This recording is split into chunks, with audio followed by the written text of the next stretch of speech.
Thank you, gentlemen, for yielding, and I want to thank Congresswoman Sinema and Congressman Benishek for their leadership on this issue, which is also of prime interest to me, this epidemic of suicide in the veteran community.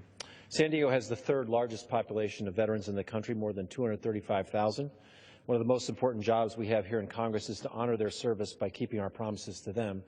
And September is Suicide Prevention Month, a time to focus on ending the scourge of veteran suicide that has hurt families and communities across the country. Suicide takes the full spectrum of services, including employment, education, drug and alcohol abuse treatment, and ending the stigma around mental health. San Diego, I'm pleased to say, the nonprofit sector there has really stepped up. We've been at the forefront of finding innovative ways to approach veteran suicide by providing services and developing cohesion in the local veteran community that came together after the Vietnam War to increase collaboration among government, private groups, and community partners.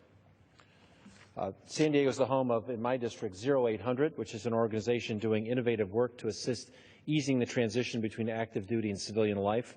It's a community-based nonprofit that takes the existing service structure, works with the service members before they leave the military to get them set and provide the case management after they return to the civilian world to ensure that the benefits and services that veterans have earned are provided to them.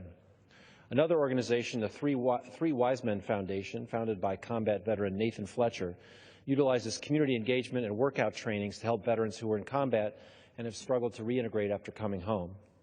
And as a powerful article by Dave Phillips in the New York Times highlighted this weekend, many veterans are turning to each other to survive. To quote that article, feeling abandoned, members of the battalion have turned to a survival strategy that they learned at war, depending on one another.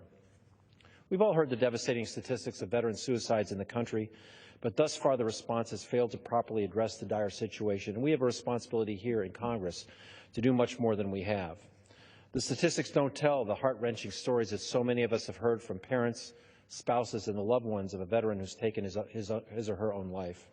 One such couple that Congresswoman Sinema and I know have been honored to work with are Dr. Howard and Jean Summers, who, after losing their son Daniel to suicide, have become tireless advocates to fix and reform the broken healthcare system at the Department of Veterans Affairs. We know that bipartisan reforms to the VA can make it. The Clay Hunt Act showed us that. It garnered a new generation of mental health and suicide prevention services at the VA. And the Veterans Choice Act will bring accountability to a system wrought with oversight and leadership challenges, allowing for faster service closer to the veteran in need. But fixing an inefficient VA requires more than just increased funding. It requires real changes to get veterans care in new and flexible ways. We need to allow the VA to better use innovative technologies like wireless medicine that allow veterans access to care from the comfort of their homes, which can save lives and decrease costs to taxpayers. And we need to break the stigma around mental health, particularly post-traumatic stress. This service-connected injury needs to be treated with the same gravity and respect as the physical injury that so many of our valiant warfighters have battled. So thank you again, Congressmember Sinema, Congressman Benishek, for your consistent advocacy on reforming the VA and on ending the tragedy of veteran suicide. We have much more work to do, and I appreciate the opportunity to be here today to work with you on it.